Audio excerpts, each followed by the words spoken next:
14절에서 29절의 말씀입니다. 마가복음 6장 14절에서 29절의 말씀. 같이 한 목소리로 읽습니다. 시작. 이에 예수의 이름이 드러난지라. 헤롯 왕이 듣고 이르되 이는 세례 요한이 죽은 자 가운데서 살아났도다. 그러므로 이런 능력이 그 속에서 일어나느니라 하고, 어떤 이는 그가 엘리야라 하고 또 어떤 이는 그가 선지자니 옛 선지자 중에 하나와 같다 하되, 헤롯이 듣고 이르되 내가 목벤 요한 그가 살아났다 하더라.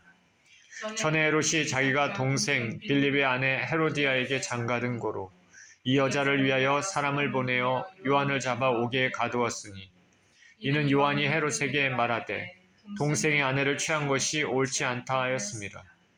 헤로디아가 요한을 원수로 여겨 죽이고자 하였으되 하지 못한 것은, 헤롯이 요한을 의롭고 거룩한 사람으로 알고 두려워하여 보호하며 또 그의 말을 들을 때 크게 번민을 하면서도 달갑게 들음이로라.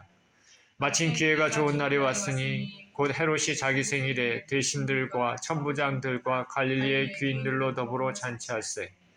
헤로디아의 딸이 친히 들어와 춤을 추어 헤롯과 그와 함께 앉은 자들을 기쁘게 한지라.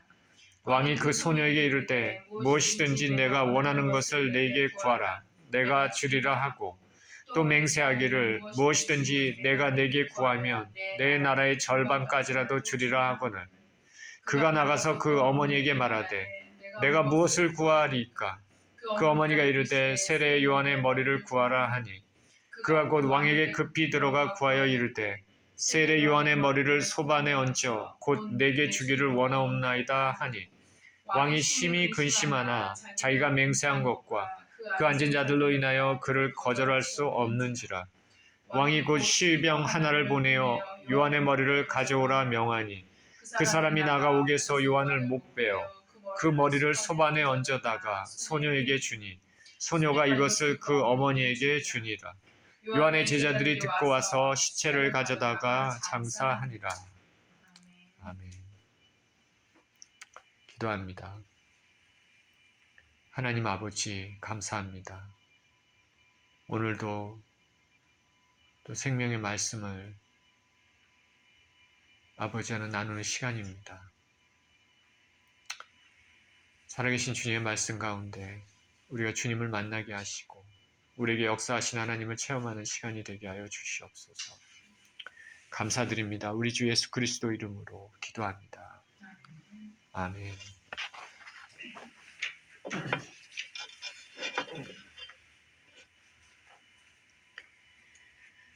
오늘 본문의 말씀은 세례 요한의 죽음과 관련된 내용입니다.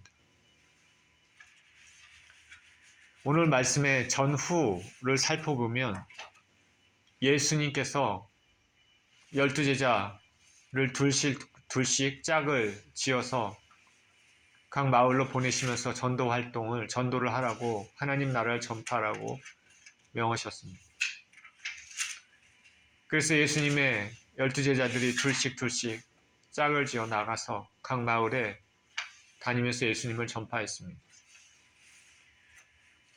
그리고 돌아와서 그 모든 내용들을 예수님께 보고합니다. 그 사이에,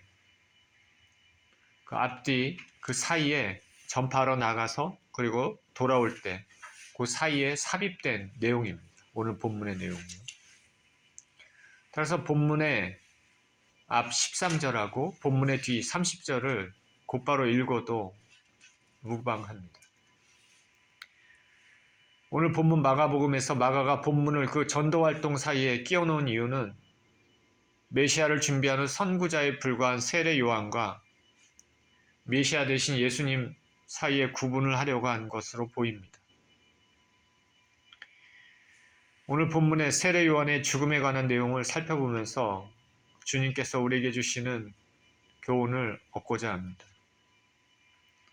14절에 이에 예수의 이름이 드러난지라. 헤롯 왕이 듣고 이르되 이는 세례 요한이 죽은 자 가운데서 살아났도다. 그러므로 이런 능력이 그 속에서 일어나느니라 하고, 예수님께서 제자들을 보내셔서 하늘나라를 전파하라고 하셨는데 제자들이 성공적으로 주님의 명령을 받들었습니다. 둘씩 나가서 마을마다 회개 메시지, 하늘나라의 메시지를 전파하고 뿐만 아니라 귀신도 쫓아내고 병도 고쳤습니다. 그러니까 사람들의 소문이 이제 퍼진 것이죠. 이렇게 해서 예수님의 이름이 사람들에게 알려지고 헤롯 왕의 귀에도 들어갔습니다. 여기서 이 헤롯 왕은 누구냐면 예수님 탄생에 나왔던 그 헤롯 왕이 있지 않습니까? 그 사람이 아니라 그의 아들인 헤롯 안티파스입니다. 그는 분봉왕으로 갈릴리와 베레아 지역만을 다스리고 있었습니다. 왕이라기 보기보다는 영주에 가깝습니다. 조그만 지역이죠. 헤롯 왕은 예수님의 제자들이 복음을 전하고 병을 고치고 귀신을 쫓아내는 이 소리를 듣고 나서 이들이 예수님의 제자인 것을 알고 이렇게 얘기합니다. 자신이 죽인 세례 요한이 살아났다. 그렇게 생각합니다. 자신이 죽인 세례 요한이 살아났다.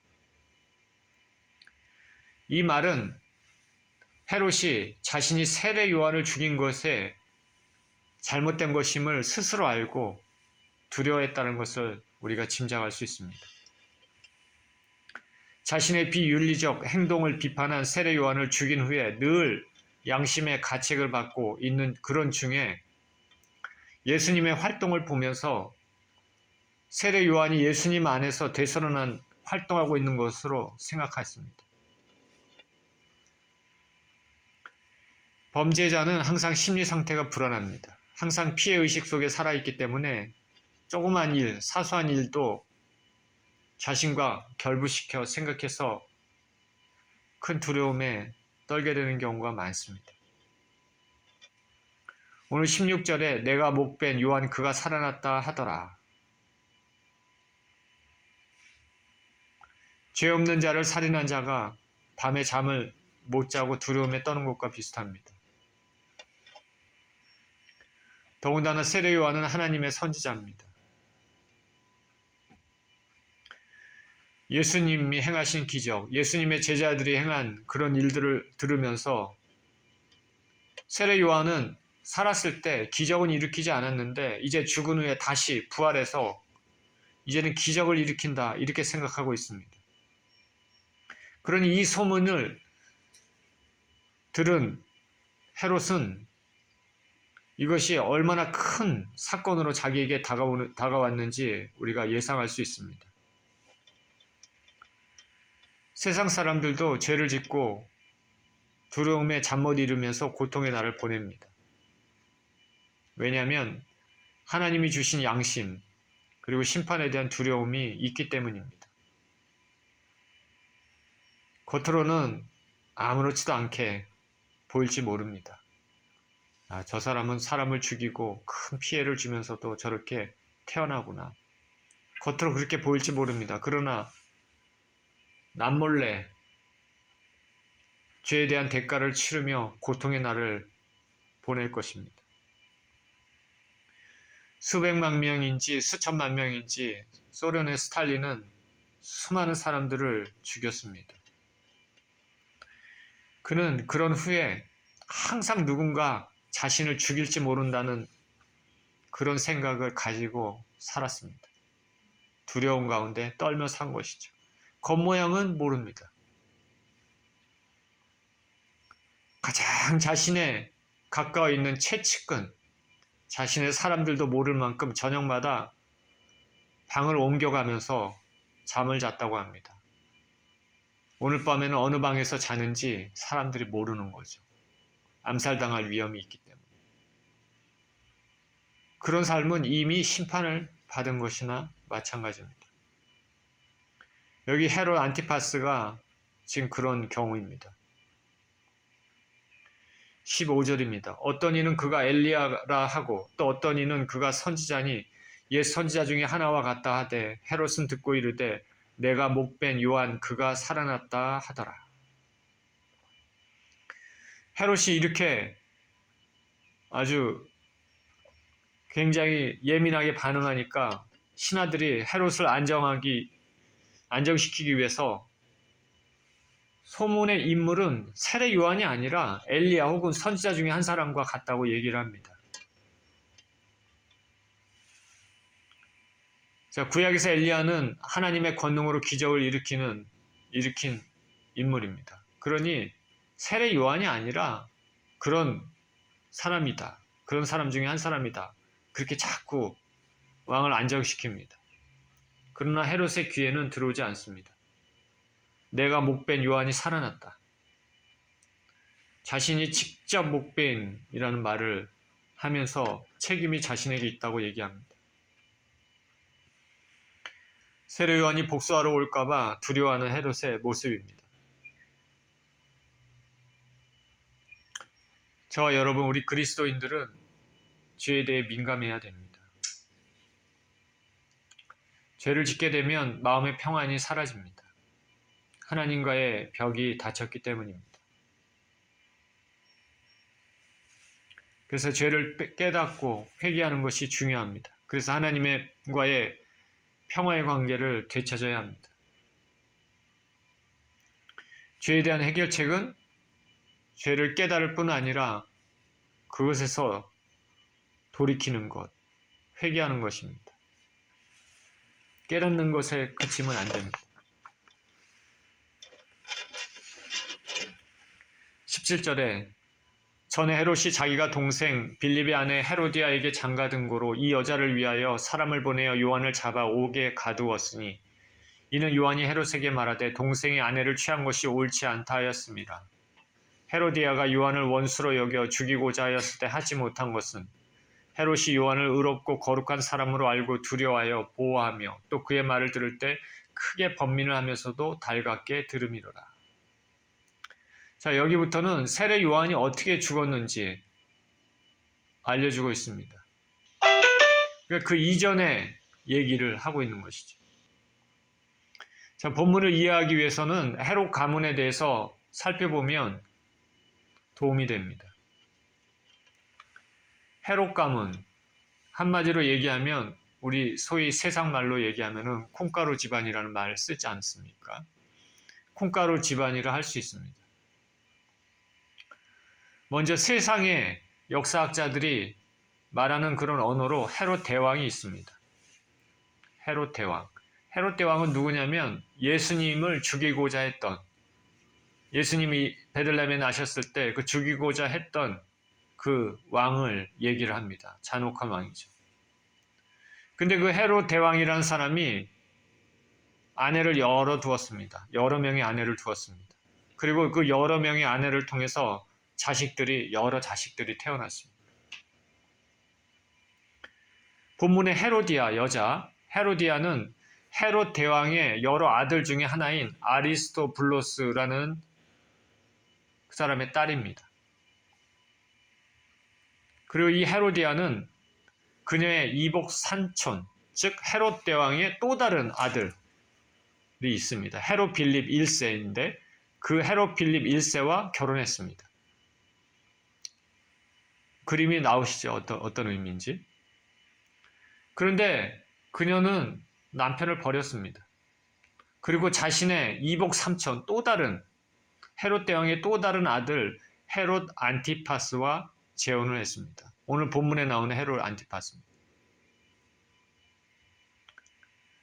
당연히 헤롯 안티파스는 이미 아내가 있었습니다. 본초가 있었는데 아라비아 왕 아레타스의 딸입니다. 아내가 있었는데 헤로디아를 아내로 또 맞아들이니까 화가 나서 자기 친정으로 가버렸습니다.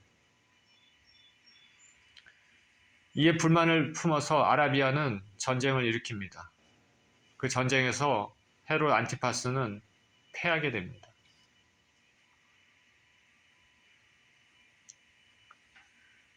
자, 오늘 본문에 대한 내용만 이렇게 연관돼서 얘기했지만 이 헤롯 가문이 참 이런 가문입니다. 조금만 요 일부분만 봐도 어떤 상황인지 아시겠죠? 이와 같이 헤롯 안티파스가 헤로디아와 결혼을 했는데 당연히 이거는 근친상간을 금지하는 율법에 어긋나는 행위입니다. 레위기 20장 21절에 누구든지 그의 형제의 아내를 데리고 살면 더러운 일이라. 그가 그의 형제의 하체를 범함이니 그들에게 자식이 없으리라. 세례 요한은 이것을 듣고 알고 헤롯을 책망합니다. 하나님의 종으로서 헤롯은 자신을 죽일 수도 있음에도 용기 있게 책망을 하고 있습니다. 다윗이 밧세바를 범하고 그것을 은폐하기 위해 남편 우리아를 전쟁에서 죽게 한 죄에 대해서 나단 선지자가 책망한 것과 같습니다. 엘리야가 아합왕을 무섭게 책망한 것도 마찬가지입니다. 이들이 이렇게 할 수 있었던 것은 뭐냐면 사람의 이목보다 하나님을 더 두려워했기 때문에 그렇습니다. 하나님의 진정한 종들이었기 때문에 그렇습니다. 진정한 주의 백성들은 사람의 이목보다 하나님의 이목을 더 두려워해야 됩니다. 저와 여러분이 진정한 주님의 자녀들이라면 사람들이 우리를 보는 그것도 물론 중요합니다. 이 세상을 살아가기 위해서는. 그러나 그거 이전에 하나님께서 우리를 어떻게 어떤 눈으로 보시는지를 우리는 알아야 되는 것입니다. 저와 여러분들은 사람이 우리를 보는 것에 더 관심이 많습니까? 하나님이 우리를 보는 것에 더 관심이 많으십니까? 세례 요한이 헤롯에게 이런 책망을 하니까 헤롯이 어떻게 했냐면 세례 요한을 옥에 가두었습니다. 그가 그렇게 한 것은 이 여자를 위해서 했다라고 얘기합니다. 헤로디아를 위해서 했다. 헤로디아는 자신의 결혼을 책망한 요한을 원수로 생각해서 그를 죽이고자 했습니다. 자기가 잘못한 것을 지적한 사람을 원수로 생각해서 죽이고자 한 것이죠. 그녀는 자신의 치부를 가리기 위해 더 깊은 죄악, 살인을 도모하고 있습니다. 한번 죄를 지면 회개하지 않으면 그 죄를 감추기 위해 또 다른 죄를 짓게 되는 경우가 많이 있습니다. 꼬리에 꼬리를 문다고 죄가 죄의 꼬리에 꼬리를 뭅니다.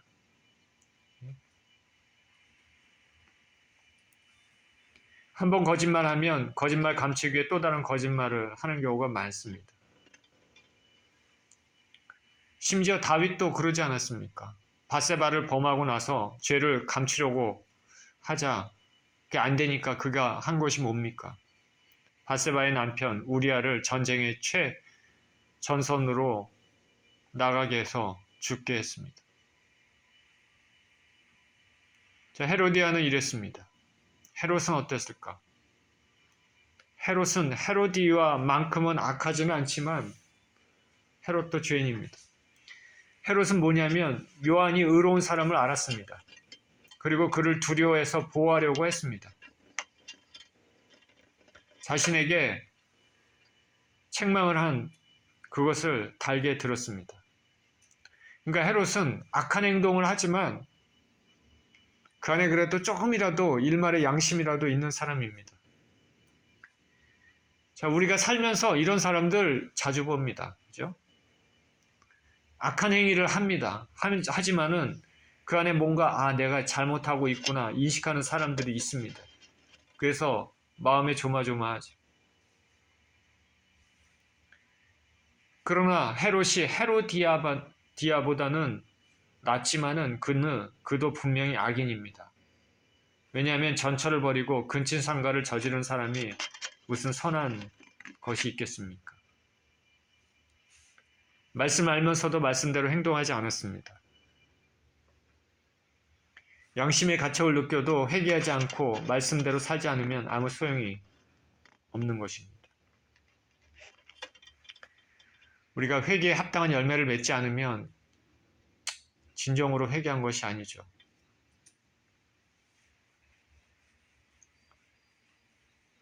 회개는 하나님 앞에 잘못했습니다 이렇게 해서 끝나는 것이 아니죠.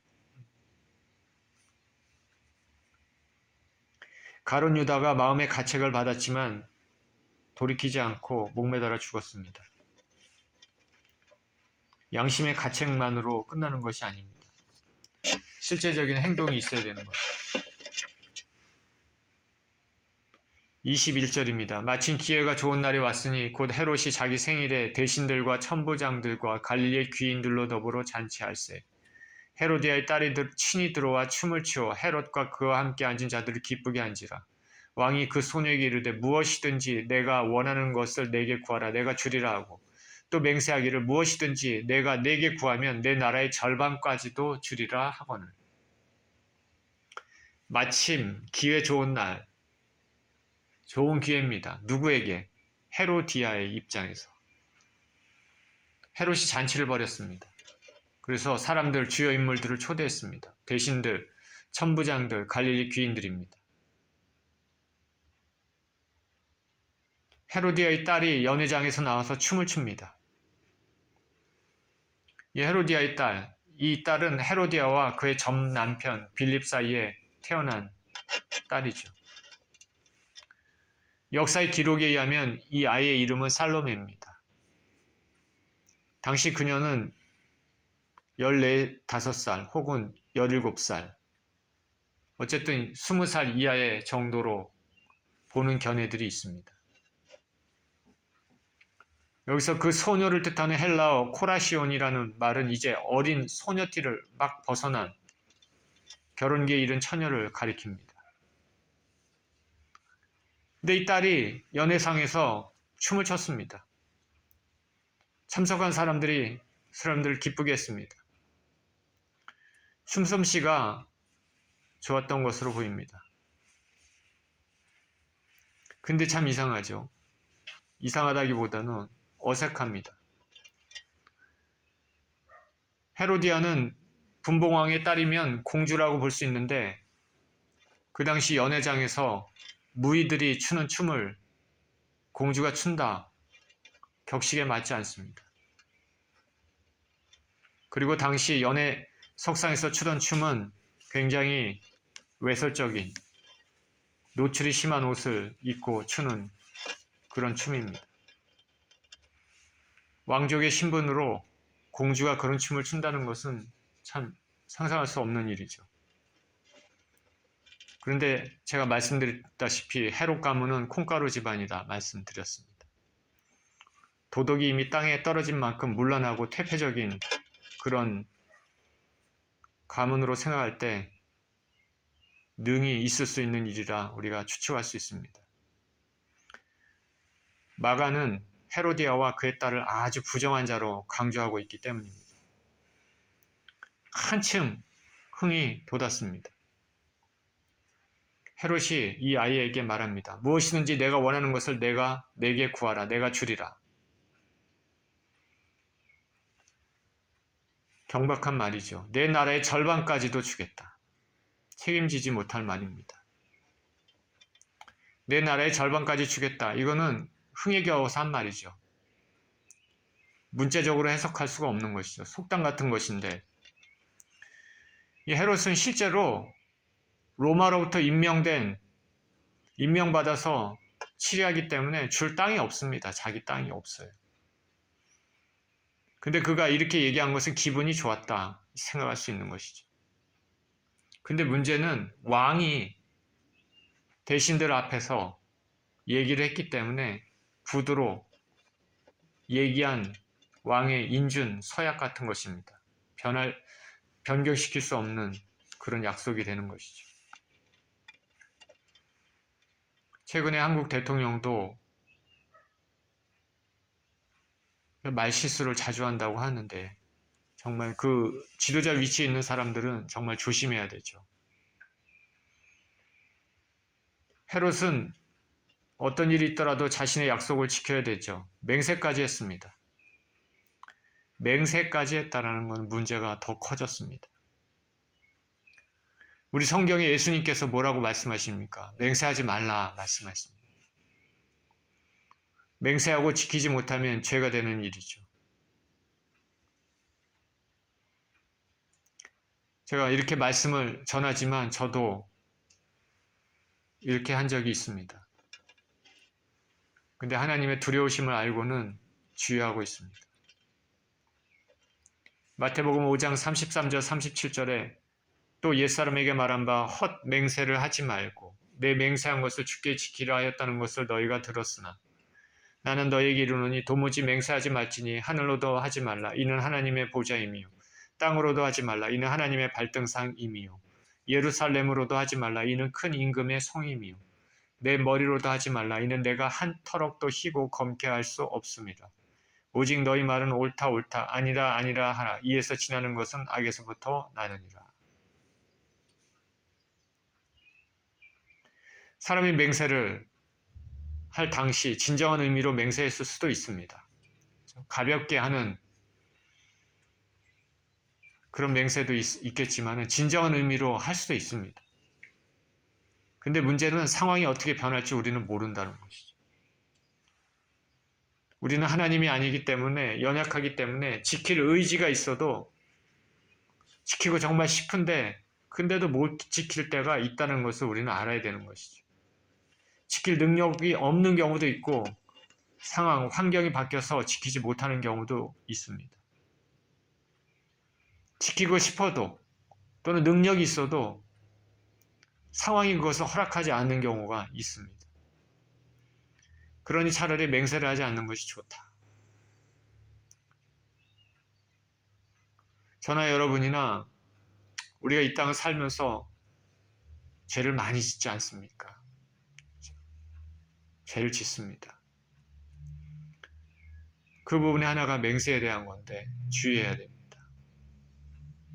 이 부분은 조심해야 됩니다. 쉽게 하는 것, 입술로 하는 이런 것들을 주의하시기를 예수 그리스도 이름으로 축원드립니다. 성경에는 맹세 때문에 문제가 된 경우가 여러 군데 있습니다. 에서는 팥죽 한 그릇, 제 장자의 명분을 파는 맹세를 했습니다. 경솔한 맹세입니다. 배가 고파서 당장 해결하기 위해서 정말 중요한 것을 팔아버리는 맹세를 한 것이죠. 맹세할 때 우리는 잘 모릅니다. 에서가 진정으로 했는지 아니면 지금 당장 배가 고프니까 그냥 쉽게 했는지 우리는 모르지만 어쨌든 하나님께서 그것을 들으셔서 결국에는 축복을 야곱에게 뺏겼습니다. 하나님의 축복이 얼마나 중요한지 그걸 모르는 경솔한 행위가 된 것이죠. 창세기 25장 32절 33절에 에서가 이르되 내가 죽게 되었으니 이 장자의 명분이 내게 무엇이 유익하리요. 야곱이 이르되 오늘 내게 맹세하라. 에서가 맹세하고 장자의 명분을 야곱에게 판지라. 에서는 약간 속이는 사람이지만 그런 의미에서는 사실 좋은 의미는 아니지만 야곱은 속이는 사람이지만 그런 의미에서는 좋은 모습은 아니지만 야곱이 좋은 모습은 뭐냐면 하나님의 축복을 얼마나 사모하고 하나님을 생각했는지 그거를 우리가 알아야 되는 것이죠. 하나님 생각으로 꽉 찬 사람이 야곱입니다. 하나님의 축복을 받고 싶다. 중요하다는 것을 안 것이죠. 에서는 경솔히 여겼다. 사사시대에 사사 입단은 함부로 맹세했다가 자신의 딸을 희생제물로 바치게 됐습니다.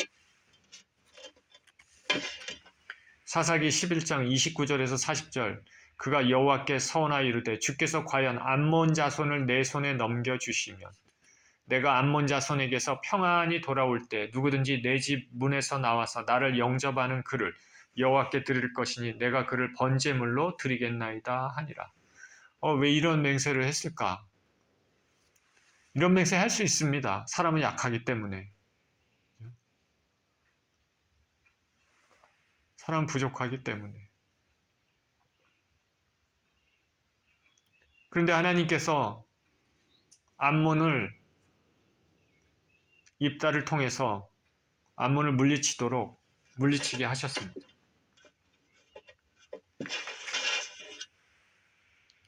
34절에 있다가 미스바에 있는 자기 집에 이를 때 보라 그의 딸이 소고를 잡고 춤추며 나와서 영접하니 이는 그의 무남 동료라. 하필 집으로 왔더니 자기가 가장 사랑하는 무남 동료 딸이 나와서 소고를 잡고 춤추며 영접합니다. 그 순간 맹세가 생각난 것이죠. 베드로는 예수님을 부인하지 않겠다 맹세했지만 3번이나 부인했습니다. 저는 베드로가 맹세한 것이 진정한 맹세였다고 생각이 듭니다. 거짓 없이 진정으로 했지만 죽음의 위협에 닥쳤을 때 두려운 가운데 결국 부인했습니다. 사람은 자기 자신을 모릅니다. 오늘 본문의 헤롯은 자기가 맹세한 것에 대해서 올무에 걸렸습니다. 24절 그가 나가서 곧 그 어머니에게 말하되 내가 무엇을 구하리이까? 그 어머니가 이르되 세례 요한의 머리를 구하라 하니 그가 곧 왕에게 급히 들어가 구하여 이르되 세례 요한의 머리를 소반에 얹어 곧 내게 주기를 원하옵나이다 하니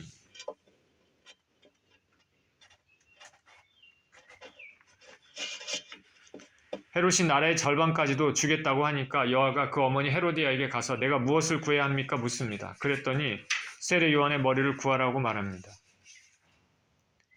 자식에게 끔찍한 살인을 하라고 하는 것과 같습니다.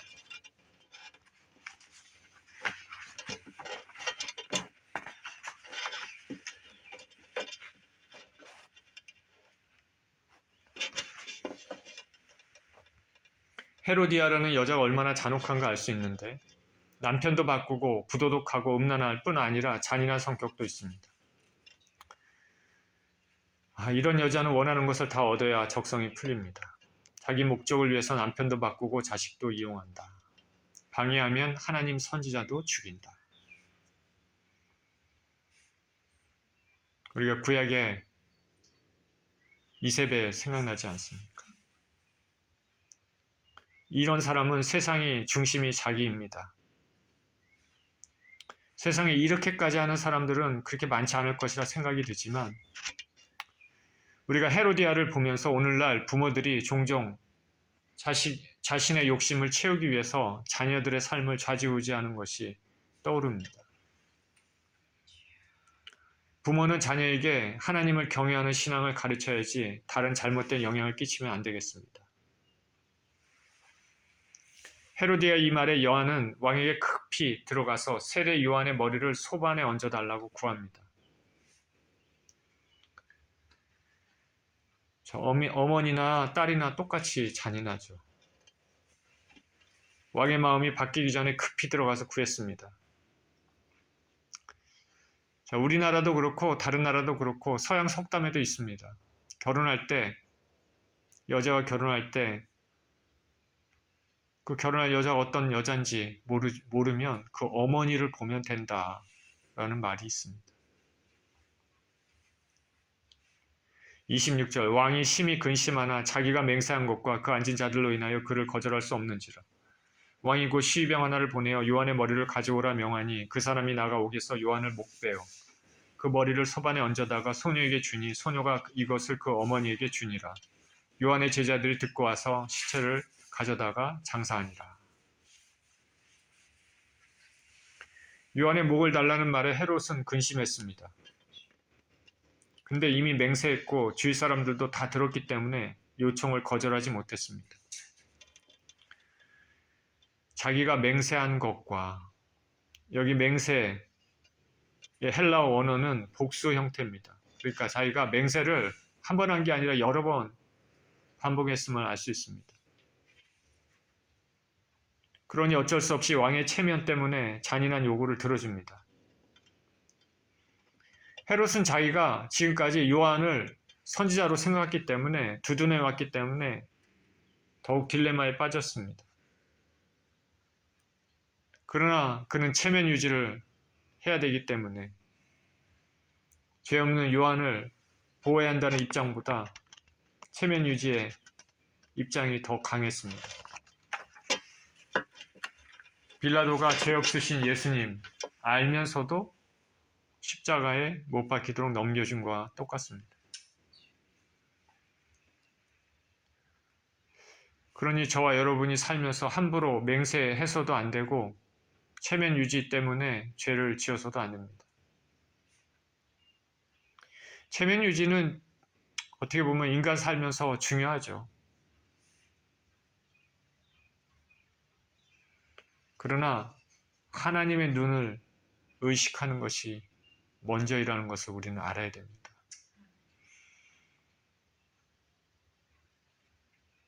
헤롯은 시위병을 시켜 요한의 머리를 가져오라 명하고 그 시위병은 요한을 목베어 소반에다 얹어 소녀에게 줍니다.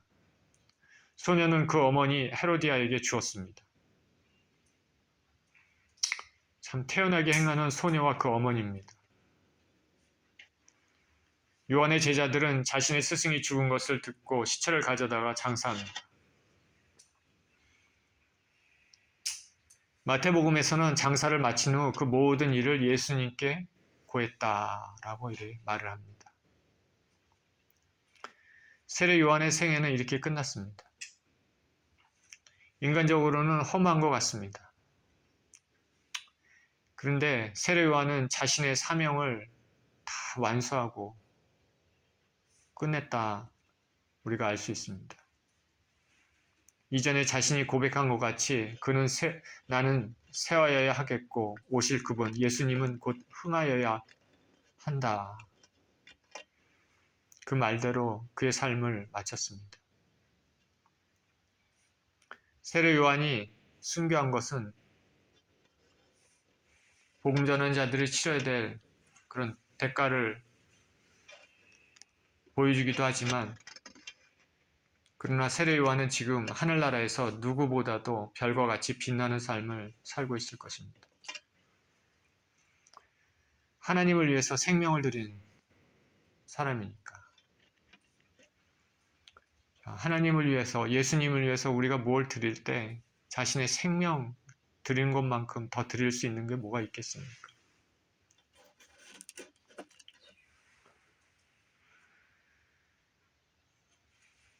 비록 그의 삶이 쉽지 않은 삶이었지만 이 땅에서 삶의 자신의 모든 것들을 주님을 위해서 포커스를 맞추고 살았습니다.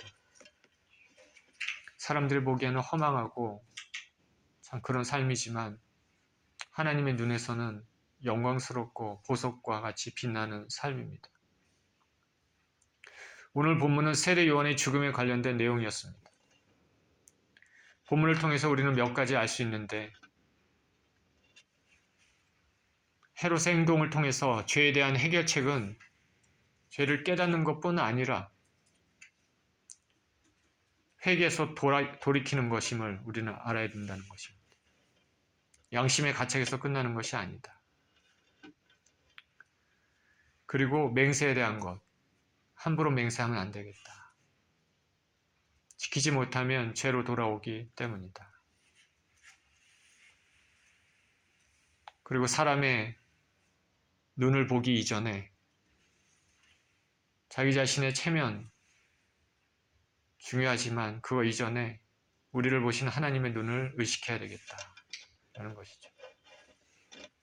자, 이런 것들을 생각하시면서 이런 삶을 사시는 저와 여러분 모두 되시기를 예수 그리스도 이름으로 축원드립니다.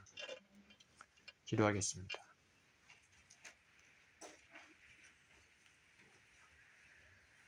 생명의 주님 감사와 찬양을 드립니다.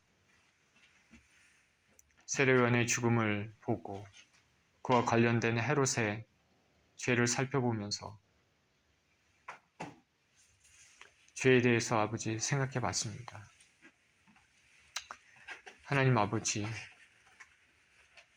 죄를 깨닫는 은혜, 회개하는 은혜가 가장 귀하고 소중한 것임을 성경은 말하고 있는데 하나님 우리 아버지 우리가 할 수 있으면 이 땅에서 죄를 짓지 않게 하시고 또 죄를 짓게 되면은 깨닫고 돌이키고